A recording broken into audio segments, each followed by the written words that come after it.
നാരായണ നാരായണ ശ്രീ ഗുരുവായൂരപ്പ ശരണം. ശ്രീഹരെ. ശ്രീമദ് ഭാഗവത മഹാപുരാണം ദശമസ്കന്ധം 57-ാമത്തെ അധ്യായം. സ്യമന്തക കഥ ആണ് ഇപ്പം നമ്മൾ പറഞ്ഞു വെച്ചത്. അതിലെ സത്യഭാമ, ജാമ്പവതി ശ്രീകൃഷ്ണൻ്റെ പത്നിമാരായി തീർന്നു. രുക്മിണിയുടെ വിവാഹം ഇന്നലെ നമ്മൾ പറഞ്ഞു. സ്യമന്തകത്തിൻ്റെ 2 അധ്യായങ്ങളിലായിട്ടാണ് കഥ നമുക്ക് ഭാഗവതത്തിൽ കാണാൻ സാധിക്കുക. 56, 57 ആയിട്ട്. അതിൽ 57-ാമത്തെ അധ്യായത്തിൽ രാമകൃഷ്ണന്മാർ ഹസ്തിനപുരത്തേക്ക് പോയി എന്ന് ഉള്ള തുടക്കത്തിലാണ് കഥ തുടങ്ങുന്നത്. അരക്കില്ലത്തിൽ പാണ്ഡവന്മാർ മരിച്ചു, ഇങ്ങനെ ഒരു ശ്രുതി പറഞ്ഞു. കൃഷ്ണ അറിയാം, രാമനെ അത്ര അങ്ങോട്ട് മനസ്സിലാക്കി കൊടുത്തിട്ടുമില്ല. അങ്ങനെയാണ്. അപ്പോൾ അന്ന് അന്വേഷിക്കണ്ടേ എന്ന് വിചാരിച്ച് രാമരും കൃഷ്ണനും കൂടിയിട്ടാണ് ഹസ്തിനപുരത്തേക്ക് പോയത്. ഇവിടെ ദ്വാരകയിൽ ശതധന്വാവിന് സത്യഭാമയെ വിവാഹം ചെയ്ത് കൊടുക്കാം എന്ന് ഒരു വെറും വാക്ക് സത്രാജിത്ത് പണ്ട് പറഞ്ഞിട്ടുണ്ട്. അപ്പോൾ സത്യഭാമ കൃഷ്ണൻ്റെ പത്നിയായി കഴിഞ്ഞപ്പോൾ ശതധന്വാവിന് വല്ലാത്ത വിഷമം. അപ്പോൾ ഈ മന്ത്രിയായിട്ടുള്ള അക്രൂരനും സൈന്യാധിപനായിട്ടുള്ള കൃതവർമാവും കൂടിയിട്ട് ഈ ശതധന്വാവിനെ കുറച്ചിങ്ങനെ പിരികേറ്റുക എന്നൊക്കെ പറയില്ലേ, ഒരു കൂട്ടം പ്രേരണകൾ അങ്ങനെ ചെയ്തു. നിന്നെ ചതിക്കല്ലേ ഉണ്ടായത്, സത്രാജിത്ത് പുത്രിയെ തരാമെന്ന് പറഞ്ഞായിരുന്നില്ലേ, ഇപ്പോൾ ഇതാ കൃഷ്ണന് കൊടുത്തിറക്കണം. അത് ചതിക്കല്ലേ, അന്ന് ചെയ്യാൻ പാടുമോ? അപ്പോൾ അതിന് ശിക്ഷിക്കുകയൊക്കെ വേണ്ടേ? പ്രസേനൻ ഇപ്പോൾ ഇതാ സിംഹം കൊന്ന് സ്വർഗത്തിലേക്ക് എത്തിയിറങ്ങണം. അതേപോലെ സത്രാജിത്തിനെയും സ്വർഗത്തിലേക്ക് എത്തിക്കുക വേണ്ട എന്നൊക്കെ അക്രൂരനും കൃതവർമാവും പറഞ്ഞു കഴിഞ്ഞപ്പോൾ ഈ പാവം ശതധന്വാവ് ഒരു ഭടനാണ്, കൃതവർമാവിൻ്റെ കീഴിലുള്ള ഒരു ഭടനാണ്. അദ്ദേഹം അത് ശരിയാ വിചാരിച്ചു കേട്ടോ. പാവം സത്രാജിത്തിനെ വധിച്ചു രാത്രി ഉറങ്ങിക്കിടക്കുമ്പോൾ. ശതധന്വാവ് ഇങ്ങനെ ചെയ്യും എന്നുള്ളത് അക്രൂരനും ഈ കൃതവർമാവും വിചാരിച്ചുമില്ല. സത്യം പറഞ്ഞാൽ അതാണ്. പക്ഷേ സത്യഭാമയ്ക്ക് ഇത് വല്ലാത്ത ദുഃഖമായി. കൃഷ്ണനും ഇല്ല, രാമനും ഇല്ല അവിടെ. അപ്പോൾ ആ ശരീരം എണ്ണത്തോണിയിലിട്ട് സൂക്ഷിക്കാൻ ഏർപ്പാടാക്കി. സത്യഭാമ നേരിട്ട് ഹസ്തിനാപുരത്തിലേക്ക് പോയി കൃഷ്ണന് വിവരം കൊടുത്തു. അപ്പോൾ രാമനും കൃഷ്ണനും ഈ കാര്യം കേട്ട് കഴിഞ്ഞപ്പോൾ വല്ലാത്ത ദുഃഖത്തോട് കൂടിയിട്ട് കരഞ്ഞു എന്നാണ് പറയുന്നത്. പക്ഷേ സത്യഭാമ പോയി രാമനും കൃഷ്ണനും വന്നുകൂടായില്ല എന്നുള്ളത് മനസ്സിലായപ്പോൾ ശതധന്വാവ് പേടിച്ചു. അക്രൂരനോടും കൃതവർമാവിനോടും രക്ഷിക്കണം എന്ന് പറഞ്ഞ് പ്രാർത്ഥിച്ചു. സൈന്യാധിപനാണ്, മന്ത്രിയാണ്. അപ്പോൾ രാമകൃഷ്ണന്മാരിൽ നിന്ന് രക്ഷ കിട്ടണമെങ്കിൽ ഇനിയിപ്പോൾ ഇവർ മാത്രമേ കൂട്ടിയേ പറ്റൂ. അപ്പോൾ അതുകൊണ്ട് അങ്ങനെയൊക്കെ പറഞ്ഞു. പക്ഷേ ഈ ആവശ്യം പറഞ്ഞപ്പോൾ 2 പേരും കൈയൊഴിഞ്ഞു. ശതധന്വാവ് പേടിച്ചിട്ട് ഈ സ്യമന്തകം എന്നുള്ള രത്നം അത് അക്രൂരൻ്റെ കയ്യിൽ അങ്ങോട്ട് ഇട്ടുകൊടുത്തു. എന്നിട്ട് കുതിരപ്പുറത്ത് ഓടി. ഏച്ചാൽ കുതിരപ്പുറത്ത് യാത്രയായി. എത്ര വേഗം പോയി ചോദിച്ചില്ല, അത്രയും വേഗം പോയി.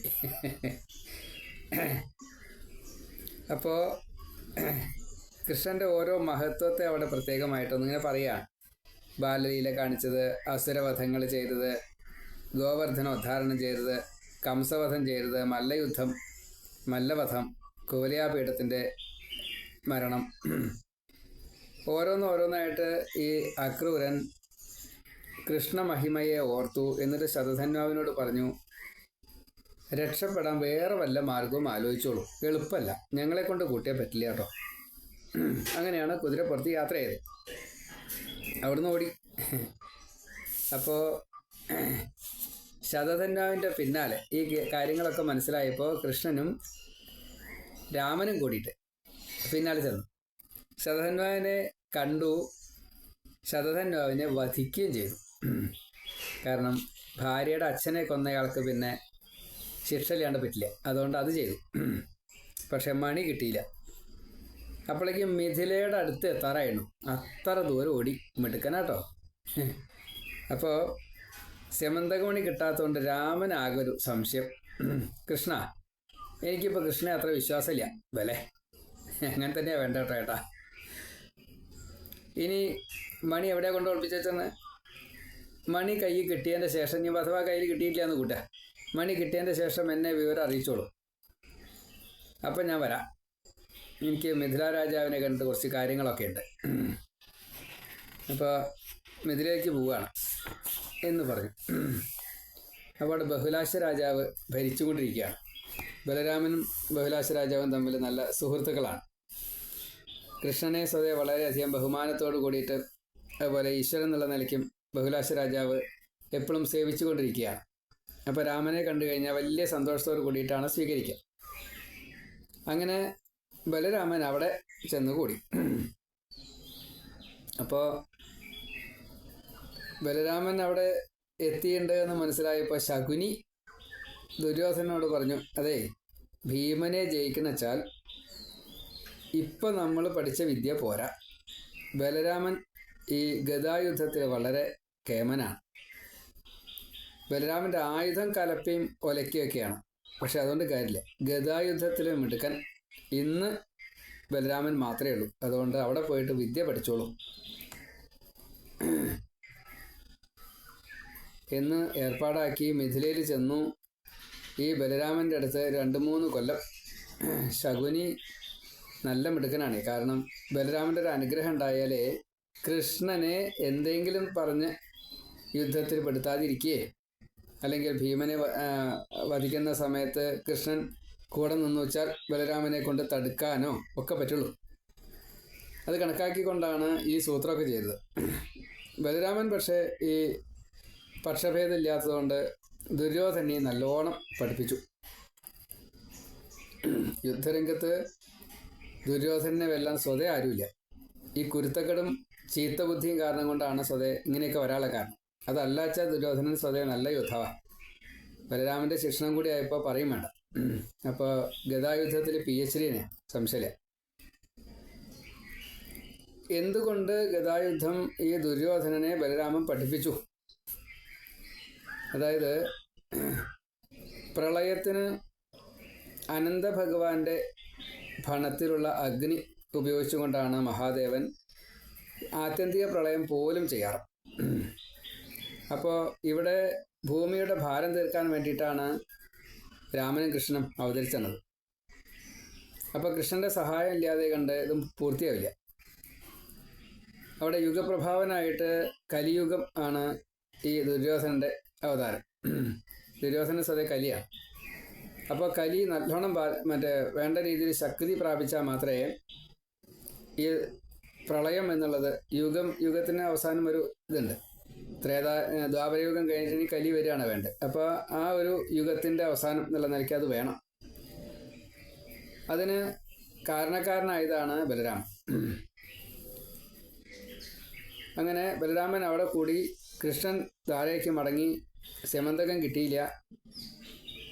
ഇവിടെ വന്നു. സത്യഭാമയെ കുറച്ച് ആശ്വസിപ്പിക്കുകയൊക്കെ ചെയ്തു. സത്രാജിത്തിൻ്റെ പിണ്ടം വയ്ക്കുക തുടങ്ങിയ കാര്യങ്ങളൊക്കെ ചെയ്തു. മക്കളൊന്നും ഇല്ലാത്തതുകൊണ്ട് ഒക്കെ കൃഷ്ണൻ തന്നെയാണ് നേരിട്ട് ചെയ്തത്.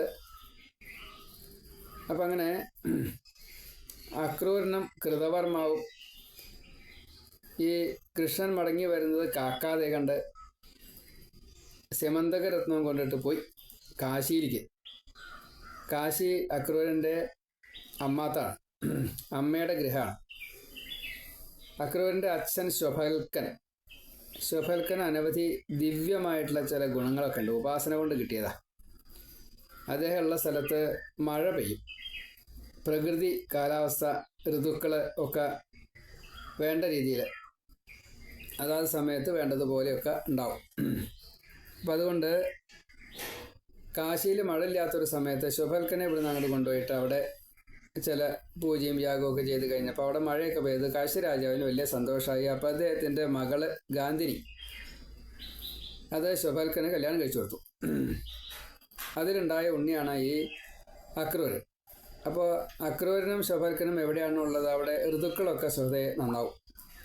അപ്പോൾ ഇവിടെ ഈ മഴയും കാര്യങ്ങളൊക്കെ ലേശം പ്രശ്നമായി. പിന്നെ അനവധി കാര്യങ്ങളുണ്ട്. ഈശ്വരപരമായിട്ടുള്ള അനുഗ്രഹങ്ങൾ കിട്ടാൻ അക്രൂരിൻ്റെ വെറുതെ ഒരു സ്ഥാനം ഉണ്ടായാൽ മതി. അത്രയും കൂടുതൽ പ്രാധാന്യമുണ്ട് ശുഭൽക്കനും അക്രൂരിനും ഒക്കെ.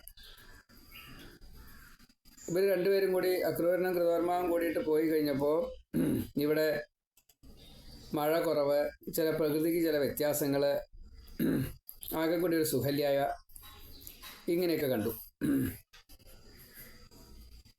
ഇത് കൃഷ്ണൻ ഇങ്ങനെ അന്വേഷിക്കുന്നുണ്ട് എവിടെയാ അക്രൂരനും കൃതവർമാവും എന്നൊക്കെ. കാരണം സൈന്യാധിപനാണ്, മന്ത്രിയാണ്.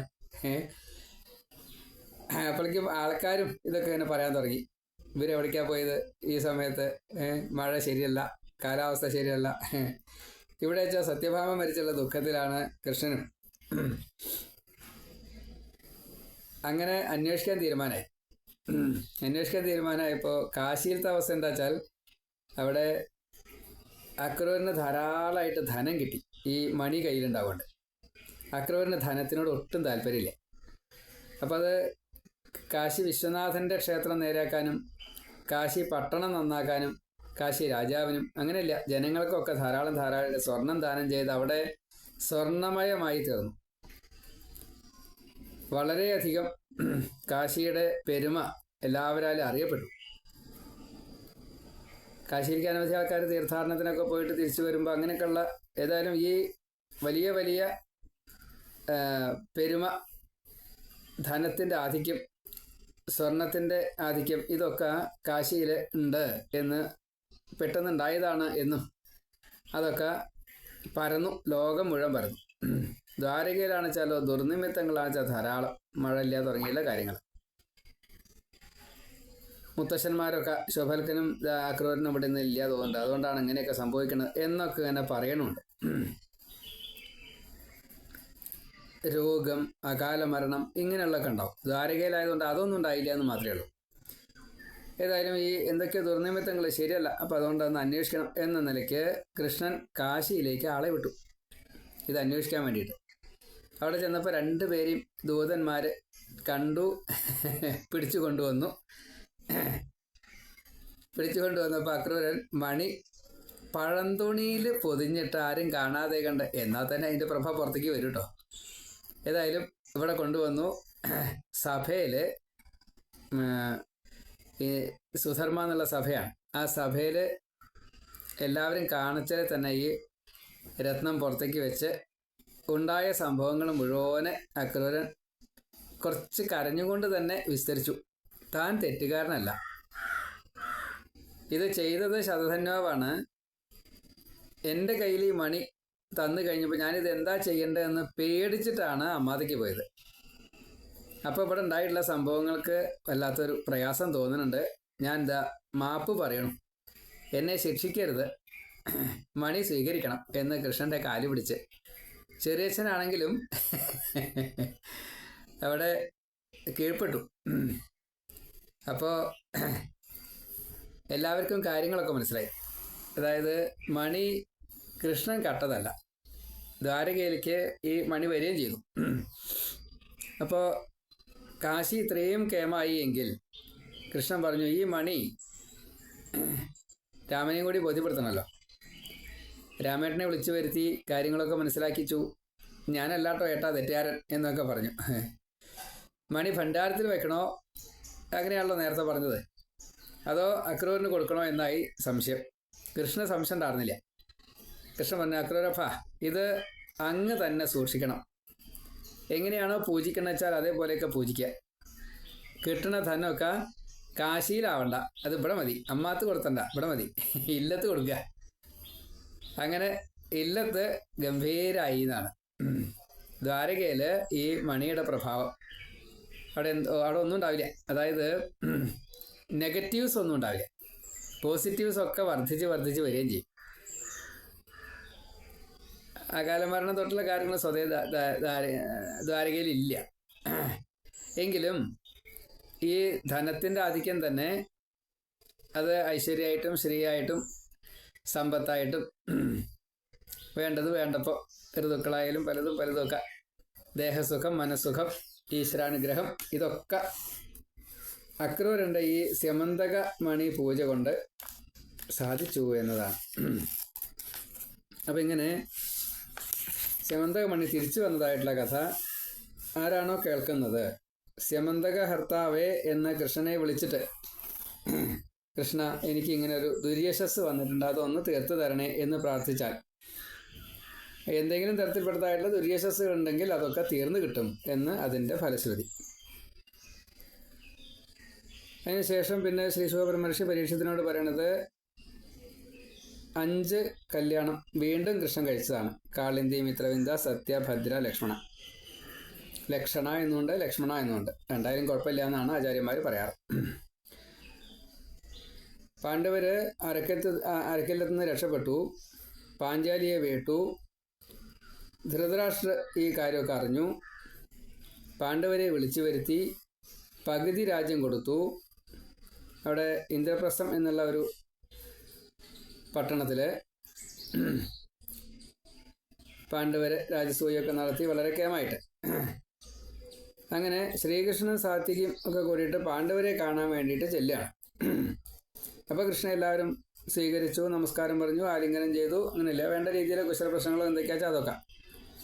അപ്പോൾ കൃഷ്ണൻ്റെ ഈ മായ പുഞ്ചിരി, കൃഷ്ണൻ ചില ഉദ്ദേശത്തോടു കൂട്ടിയാണ് ചെല്ലണത്. അത് എല്ലാവരും സ്വീകരിച്ചു, എല്ലാവരും അതിൽ പെടുകയും ചെയ്തു, മയങ്ങുകയും ചെയ്തു എന്നാണ്. എന്നുവെച്ചാൽ അത്രയും കാലം അവിടെ ദുഷ്ടബുദ്ധികളൊന്നും ഉണ്ടായില്ല എന്ന് സാരം. അതാണ്. പാഞ്ചാലി കൃഷ്ണനെ പ്രത്യേകമായിട്ട് നമസ്കരിച്ചു. പിന്നെ കുന്തി അച്ചമ്മളാണ്, കുന്തിയെ കൃഷ്ണൻ അങ്ങോട്ട് നമസ്കരിച്ചു. കുന്തിയിൽ നിന്നുള്ള ലാളന തൊട്ടുള്ള കാര്യങ്ങളൊക്കെ കൃഷ്ണൻ സ്വീകരിച്ചു. കൃഷ്ണൻ ഈ അക്രൂരനെ പറഞ്ഞയച്ചത് കണ്ടു കഴിഞ്ഞപ്പോൾ അത് എല്ലാ അർത്ഥത്തിലും, അതായത് അക്രൂരൻ ആദ്യം ഇവിടെ വന്നിട്ട് ഹസ്തിനാപുരത്തിൽ എന്തൊക്കെയാണ് നടക്കണത് എന്നൊക്കെ അന്വേഷിച്ച് വന്നുല്ലോ. ആ കാര്യം അന്ന് മുതൽ എന്നെ രക്ഷിക്കാൻ കൃഷ്ണൻ ഉണ്ട് എന്നുള്ളത് കുന്തിക്ക് വിശ്വാസമായി എന്ന് കുന്തി കൃഷ്ണനോട് പറഞ്ഞു. അങ്ങ് ലോകബന്ധുവാണ്, പക്ഷെ അതുകൊണ്ട് കാര്യമില്ല, ഞങ്ങൾ അനാഥരാണ്, അതുകൊണ്ട് ഞങ്ങളെ രക്ഷിക്കാൻ അങ്ങുണ്ടല്ലോ എന്നുള്ള സമാധാനത്തിലാണ് ഞങ്ങൾ ഇരിക്കുന്നത്. ഇപ്പോൾ വന്നതും കണ്ടതും വലിയ സന്തോഷമായി. പരമാത്മാവായിട്ടുള്ള അങ്ങ് എല്ലാവരുടെ എല്ലാ ക്ലേശങ്ങളെയും ഇല്ലാണ്ടാക്കണ യോഗേശ്വരനായിട്ടുള്ള കൃഷ്ണനാണ്. ആ കൃഷ്ണൻ എൻ്റെ ബന്ധു, എൻ്റെ സഹോദരൻ്റെ മകൻ. എൻ്റെ മക്കളായിട്ടുള്ള പാണ്ഡവർക്കും അങ്ങ് ഒരേപോലെ രക്ഷകനായിട്ട് എന്നും ഇരിക്കണേ എന്നിങ്ങനെ പ്രാർത്ഥിച്ചു. അതൊക്കെ സ്വീകരിച്ച ഒരു സ്തുതി പോലെയാണ്. ഏതായാലും അതൊക്കെ സ്വീകരിച്ചു. അങ്ങനെ കുറച്ച് ദിവസം കൃഷ്ണൻ അവിടെ താമസിക്കുകയാണ്. അങ്ങനെ ഒരു ദിവസം അർജുനനും കൃഷ്ണൻ കൂടിയിട്ട് നായാട്ടിന് പോണു. അപ്പോൾ പലതരത്തിൽപ്പെട്ടതായിട്ട് നായാട്ടുണ്ട്. അതൊരു ലീല അത്രയേ ഉള്ളൂ, ഒരു കളി അത്രയേ ഉള്ളൂ. അങ്ങനെ കാളിന്തി തീരത്ത് കൂടെ ഇങ്ങനെ നടക്കുന്ന സമയത്ത് ഒരു സുന്ദരി കുളിച്ചു പോണു.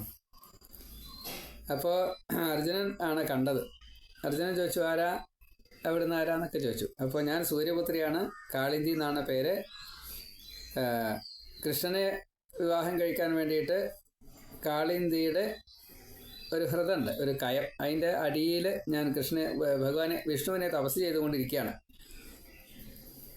എന്നാണോ എനിക്ക് വിഷ്ണുവിനെ വിവാഹം കഴിക്കാൻ സാധിക്കുന്നത് അതുവരെ ഞാൻ തപസ് തുടർന്നുകൊണ്ടിരിക്കും എന്നെല്ലാം പറഞ്ഞു.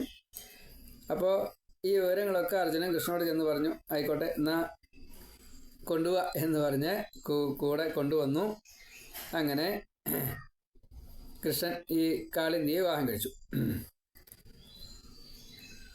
ഇന്ദ്രപ്രസ്ഥത്തിൽ വെച്ചിട്ടാണ് ആ കല്യാണം നടന്നത് എന്നാണ്.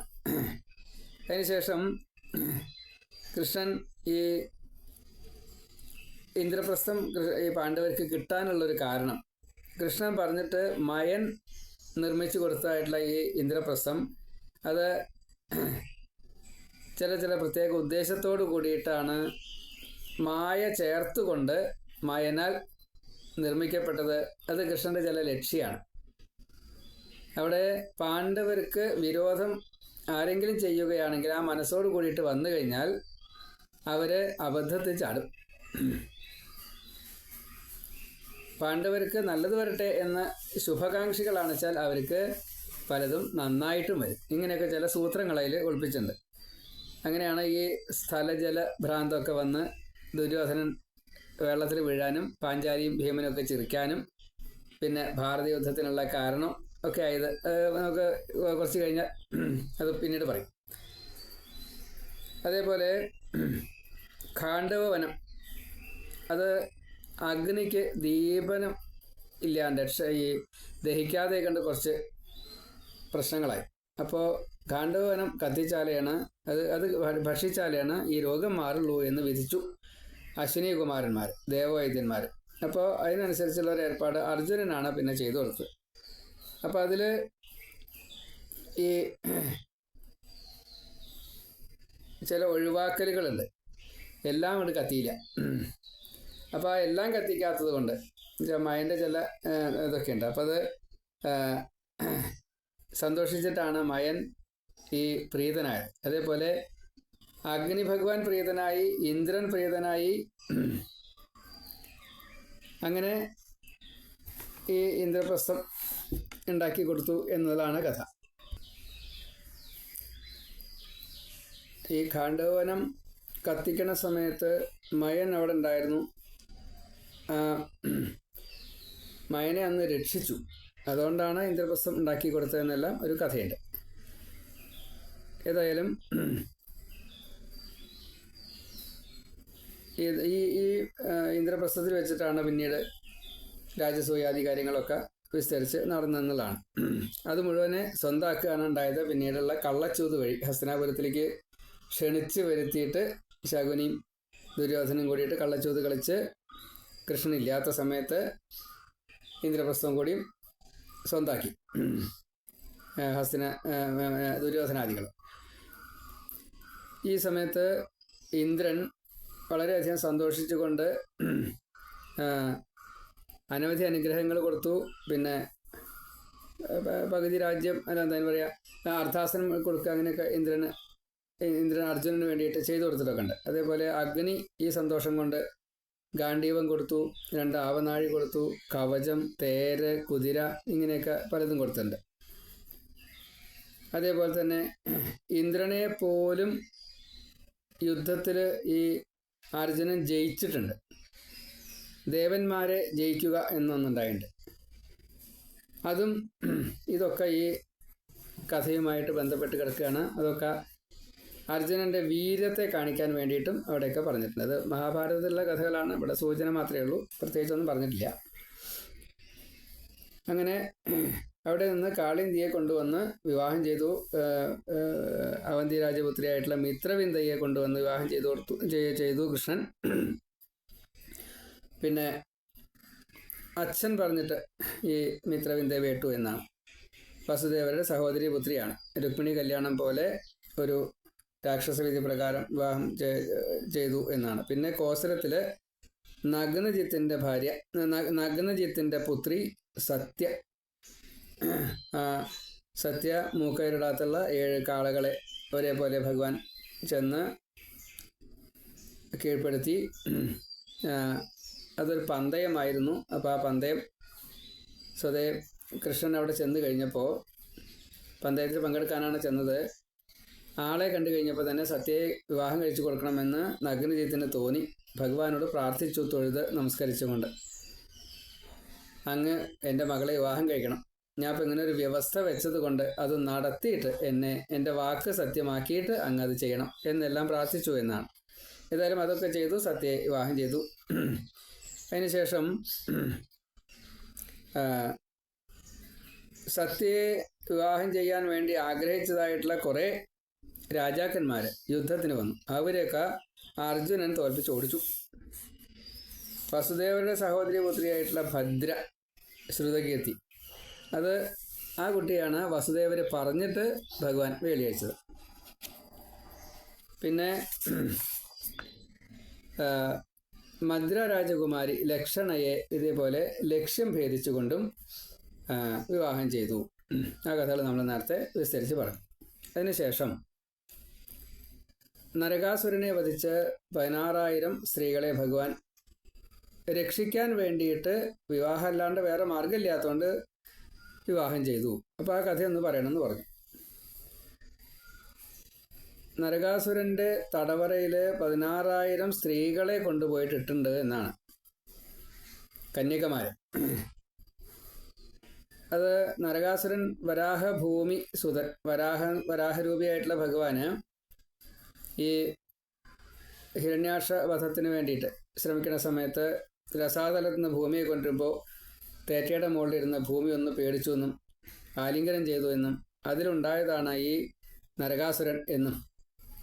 അപ്പോൾ ആ നരകാസുരൻ ദേവമാതാവായിട്ടുള്ള അതിഥിയുടെ കുണ്ടലം, വരുണൻ്റെ കൊട, ഇതൊക്കെ അവിടുന്ന് അപഹരിച്ചു കൊണ്ടുവന്നു. അപ്പോൾ ഇതൊക്കെ ഒന്ന് എടുത്തു തരണമെന്ന് ഇന്ദ്രൻ കൃഷ്ണനോട് ചെന്ന് പറഞ്ഞു. മന്ദിരപർവ്വതത്തിൽ അനവധി രത്നമുണ്ട്, അതൊക്കെ കട്ടുകൊണ്ടുവന്നു ഈ നരകാസുരൻ. അപ്പോൾ ഇന്ദ്രൻ കൃഷ്ണനോട് ഈ കാര്യമൊക്കെ പറഞ്ഞപ്പോൾ കൃഷ്ണനും സത്യഭാമയും കൂടിയിട്ട് പ്രാഗ്ജ്യോതിഷപുരം എന്ന ആ നരകാസുരൻ്റെ കൊട്ടാരത്തിലെത്തി. ഈ നരകാസുരന് ഒരു വരമുണ്ട്. അമ്മയുടെ വാക്കനുസരിച്ച് അച്ഛൻ എന്നെ കൊല്ലണം, അങ്ങനെ മാത്രമേ എനിക്ക് മരണം വരാവൂ. അമ്മ പറഞ്ഞിട്ട് അച്ഛൻ എന്നെ കൊല്ലണം, അങ്ങനെയാണ്. അതേപോലെ നരകാസുരൻ്റെ കോട്ടയ്ക്കും കുറേ പ്രത്യേകതകളുണ്ട്. വലിയ കിടങ്ങ്, അതിൽ നിറച്ച് വെള്ളം, അങ്ങനെ വെള്ളം ഒരു ഒരു മതിലാണ്. അതേപോലെ തീയ് ഒരു കോട്ടയാണ്, വായു ഒരു കോട്ടയാണ്. അങ്ങനെ ഒരു പഞ്ചഭൂതങ്ങൾ സ്വതേ കോട്ടയായിട്ട് നിൽക്കുന്നുണ്ട്. അതൊക്കെ കടന്നാലെയാണ് കോട്ടയിലേക്ക് എത്താൻ തന്നെ പറ്റുള്ളൂ. അപ്പോൾ ഭഗവാൻ സത്യഭാമയോട് കൂടിയിട്ട് ഗരുഡൻ്റെ പുറത്താണ് അവിടെ എത്തിയത്. പല പല ആയുധങ്ങളെ കൊണ്ട് ഈ കോട്ടകളൊക്കെ തകർത്തു. അതേപോലെ മുരപാശം, മുരൻ എന്ന് പറഞ്ഞിട്ടൊരു അസുരനുണ്ട്. അത് നാഗം പോലെയാണ്, 5 ഫണങ്ങളുള്ള ഒരു പാമ്പാണത്.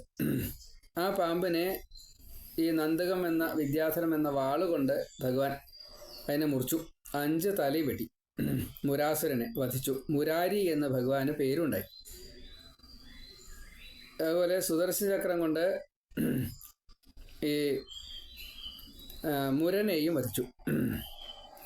5 തലയുള്ള പാമ്പ് തന്നെയാണ് ആ മുരാസുരനെയും വധിച്ച് മുരാരി ആയി.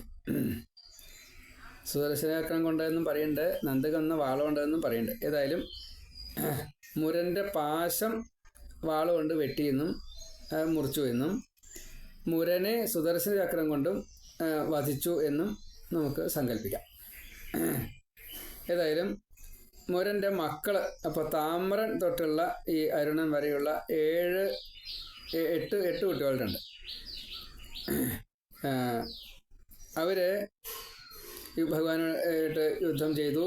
8 പേരെയും ഭഗവാൻ വധിച്ചു. പിന്നീട് ഈ 65 വെള്ളാനകളുള്ള ഒരു നരകാസുരൻ്റെ സൈന്യമാണത്. ആ സൈന്യം ഒന്നിച്ച് യുദ്ധത്തിന് വന്നു കഴിഞ്ഞപ്പോൾ ശതഘ്നി എന്നുള്ള ഒരു അസ്ത്രപ്രയോഗമുണ്ട്. അതാണ് ഈ ഒരു അസ്ത്രം വിട്ട് കഴിഞ്ഞാൽ 1 10 10 100 100 1000. എടുക്കുമ്പോൾ 1, വില്ലിൽ വയ്ക്കുമ്പോൾ 10, അത് ലക്ഷ്യത്തിലേക്ക് വിടാൻ നേരം അത് 100 ഇങ്ങനെ യാത്രയാവും. അത് കൊള്ളണ സമയത്ത് 1000 ആൾക്ക് കൊള്ളുകയും ചെയ്യും. ഇങ്ങനെയൊക്കെ അതാണ് ശതഘ്നി എന്നുള്ള ആയുധം. ചന്ദ്രക്കല പോലെയുള്ള ഒരു ശരത്തിൻ്റെ ഏറ്റവും മുകളിൽ ഈ ശല്യമായിട്ടിരിക്കുന്നത് ചന്ദ്രക്കല പോലെയുള്ള ഒരു ശല്യമാണ് ഉണ്ടാവുക. അതാണ് ശതഘ്നി എന്നുള്ള ആയുധം. ഏതായാലും അത് വിട്ട് കഴിഞ്ഞപ്പോൾ എല്ലാ സൈന്യങ്ങളും നരകാസുരൻ്റെ സൈന്യത്തെ മുഴുവൻ അങ്ങനെ വധിച്ചു. ഗരുഡൻ ഈ ആനകളെയൊക്കെ ഓടിച്ചു എന്നാണ്, തുരത്തി ഓടിച്ചു.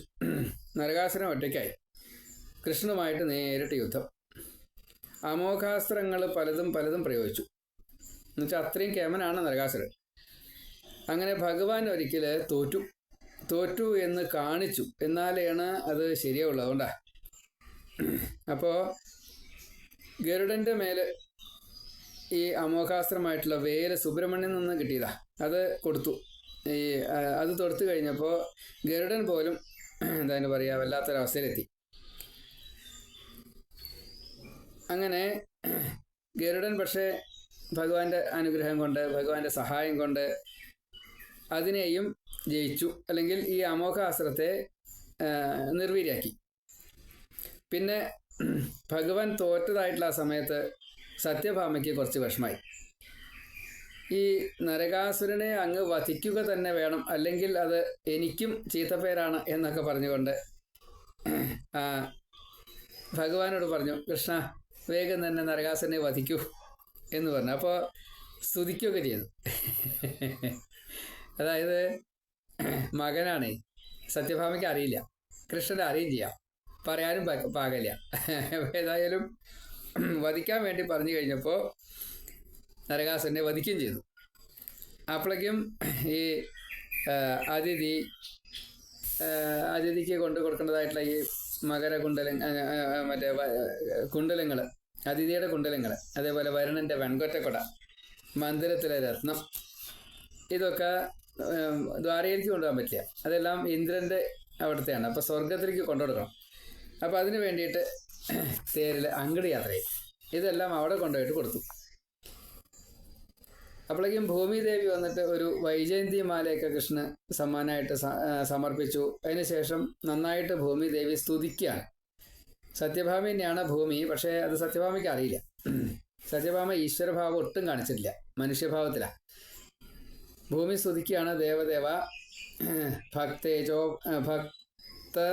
ഇച്ഛോപാത്ത വപുവായിട്ട് വന്ന ശ്രീകൃഷ്ണ, വാസുദേവ താമരക്കണ്ണ, ജന്മമില്ലെങ്കിലും കർമ്മമില്ലെങ്കിലും അതെല്ലാം ചെയ്യുന്ന, സൃഷ്ടിസ്ഥിതിയാദികളെ ചെയ്യുന്നതായിട്ടുള്ള, ബ്രഹ്മാവസ്ഥയിലുള്ള പരിപൂർണതമനായിട്ടുള്ള, എന്നാൽ ഗുണാതീതനായിട്ടും പ്രപഞ്ചാകാരനായിട്ട് വിളങ്ങുന്ന വിരാട്ട്, അങ്ങനെയുള്ള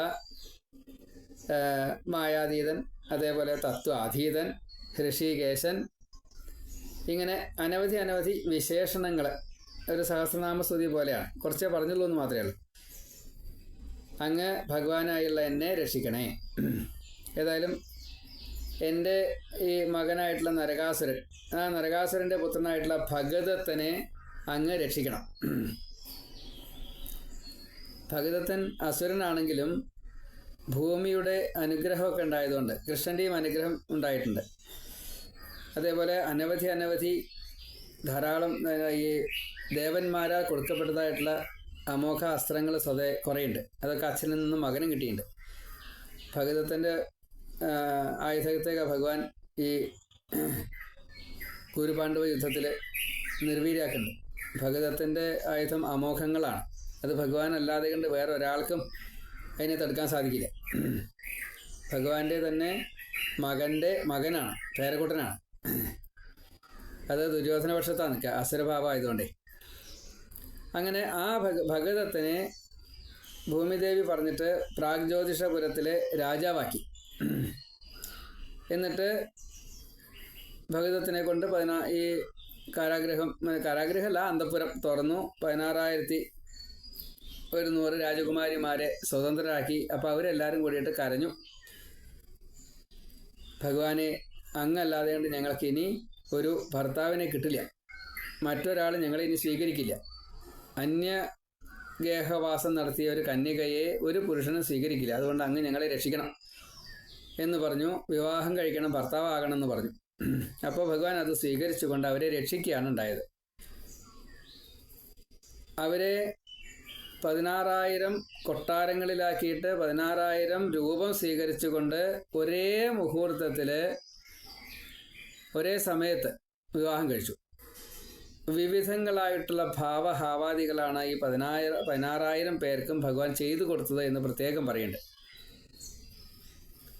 വ്യത്യസ്തമായിട്ടുള്ള ഭാവഹാവാദികൾ നമുക്കൊക്കെ ഉണ്ടല്ലോ, നമുക്ക് വ്യത്യസ്ത പലതുമുണ്ട്. എന്ന കൂട്ടത്തിൽ ഈ 9 രസങ്ങളുടെ വ്യത്യസ്തങ്ങളായിട്ടുള്ള ഭാവങ്ങളെ സ്വീകരിച്ചുകൊണ്ട്, സ്വഭാവങ്ങളെ സ്വീകരിച്ചുകൊണ്ട് ഈ 16,108 പത്നിമാരെയും ഭഗവാൻ സംരക്ഷിച്ചു. അതിലൊക്കെ 10 കുട്ടികളുണ്ടായി, ഓരോ പെൺകുട്ടികളും ഉണ്ടായി. അങ്ങനെ വലിയ കുടുംബമായി. ഈ 64 വെള്ളാനകളെ അത് നേരിട്ട് ദ്വാരകയിലേക്ക് കൊടുത്തയച്ചു. ഒരു ആന, 65 ആനയുണ്ട്, ഒരു ആന ഭഗതത്തിന് കൊടുക്കുകയും ചെയ്തു. അങ്ങനെ ഒരു ലിമിറ്റഡ് സൈന്യം അങ്ങനെയാണ് സാമന്ത രാജാവാക്കിയിട്ട് മാറ്റി എന്നാണ്. അതിനുശേഷം കൃഷ്ണനും സത്യഭാമയും കൂടിയിട്ട് സ്വർഗത്തിലെത്തി. അപ്പോൾ ഇന്ദ്രനും ഇന്ദ്രാണിയും കൂടിയിട്ട് വളരെ ഗംഭീരമായിട്ട് സ്വീകരിച്ചു. അപ്പോൾ അമ്മയുടെ കുണ്ടലം കൊടുത്തു. കൃഷ്ണൻ്റെ അമ്മയാണ് അതിഥി, ഉപേന്ദ്രനായിട്ട് ജനിച്ചുകൊണ്ട് വാമനൻ്റെ അമ്മയാണല്ലോ. അപ്പോൾ അതിഥിക്ക് കുണ്ടലം കൊടുത്തു. വരുണന് വെൺകൊറ്റക്കുട കൊടുത്തു. പിന്നെ കുറച്ച് ദിവസം അവിടെ താമസിക്കുകയും ചെയ്തു. സത്യഭാമയുണ്ട്, കൃഷ്ണനുണ്ട്. സത്യഭാമയ്ക്ക് അങ്ങനെ സ്വർഗത്തിലേക്ക് പോകാനുള്ള പ്രവേശനമില്ല, കാരണം ഈശ്വരത്തില്ലാത്തതുകൊണ്ട് ഭഗവാന്റെ കൂടെ ആയതുകൊണ്ട് തരായിതാ. അങ്ങനെ അവിടെ കുറച്ച് ദിവസം താമസിച്ചു. അതിന് ശേഷം തിരിച്ചു പോരുമ്പോൾ അവിടെ എല്ലാ ദിവസവും പാരിജാത പൂക്കളെ കൊണ്ടുള്ള മാല അതിങ്ങനെ മുടിയിൽ കെട്ടാറുണ്ട്, നല്ല വാസനയാണ്.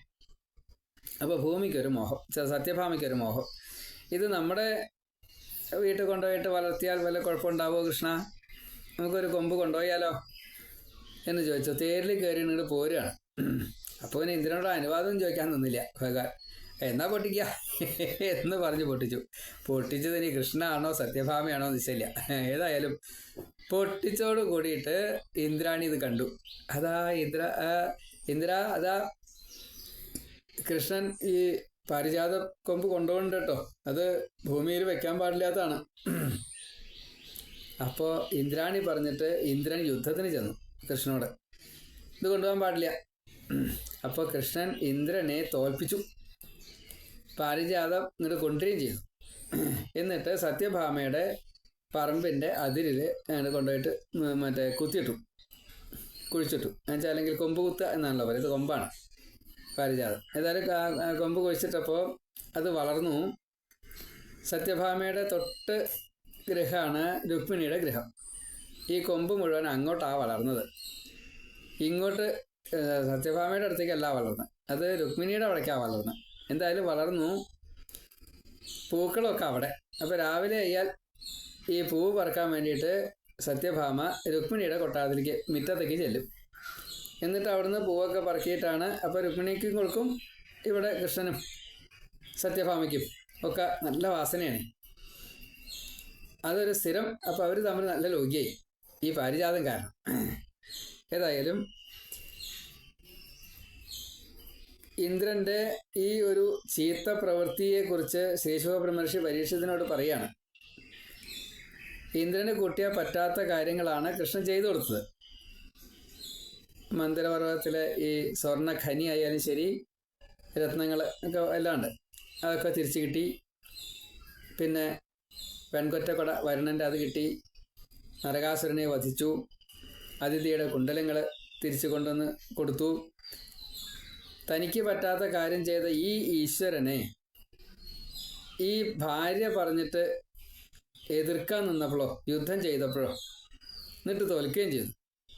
ഇതാണ് കേട്ടോ പെൺബുദ്ധി, പിൻബുദ്ധിയാണ്. അങ്ങനെയൊന്നും ചെയ്യരുത്, അങ്ങനെ ചിന്തിക്കുക പോലും ചെയ്യരുത് കേട്ടോ. അങ്ങനെ ഒരു സന്ദർഭം വന്നു കഴിഞ്ഞാൽ അതിനെ കേൾക്കുക, എന്നിട്ട് മറ്റേ ചെവി കൂടെയാണ് വിടുക. അങ്ങനെയാണ് വേണ്ടത് കേട്ടോ. എന്നൊക്കെ പരീക്ഷത്തിന് ഇപ്പോൾ 2 ദിവസമേ ഉള്ളൂ ഇനി മരിക്കാൻ. അപ്പോൾ പരീക്ഷത്തിന് വേണ്ടിയിട്ടല്ല ശ്രീശുഖബ്രഹ്മർഷി പറഞ്ഞത്, നമ്മൾ അങ്ങനെ തോന്നിയാസങ്ങൾ ചെയ്യാതിരിക്കാൻ വേണ്ടിയിട്ടാണ്. പെൺബുദ്ധി പിൻബുദ്ധി. ഇപ്പോൾ ഭാര്യ പറഞ്ഞിട്ട് അങ്ങനെ ഹെൻപെക്കഡ് ആവണ്ട, അബദ്ധം പറ്റരുത്. എന്നാലോ കൃഷ്ണൻ ഇത് ചെയ്തത് പത്നിമാർക്ക് ദാസനാവണം, എന്ത് പറഞ്ഞാലും കേൾക്കണം. അപ്പോൾ ഇന്ദ്രൻ ഇപ്രകാരത്തിൽ ഈ പെണ്ണിന് അടിമയായിട്ട് ജീവിക്കുന്നത് തെറ്റാണ്. എന്നാൽ സത്യഭാമ പറഞ്ഞിട്ട് കൃഷ്ണൻ ഇങ്ങനെ ചെയ്തത് പത്നിക്ക് ദാസനായിട്ട് വേണം ജീവിക്കാൻ എന്നും വേണ്ടതൊക്കെ സാധിപ്പിച്ചു കൊടുക്കണം എന്നും ഇങ്ങനെയുള്ള ഉപദേശങ്ങളോട് കൂടിയിട്ടുള്ള കഥകളെ അവിടെ വിസ്തരിച്ച് പറഞ്ഞു. ഇനി കൃഷ്ണൻ്റെയും രുക്മിണിയുടെയും ദാമ്പത്യത്തെക്കുറിച്ച് കർഹിജിൽ എന്ന ഒരു അധ്യായം പ്രത്യേകമായിട്ട് പറയുന്ന രംഗങ്ങളാണ് 60ാമത്തെ അധ്യായം മുതൽ. നമുക്ക് അടുത്തതിൽ പറയാം.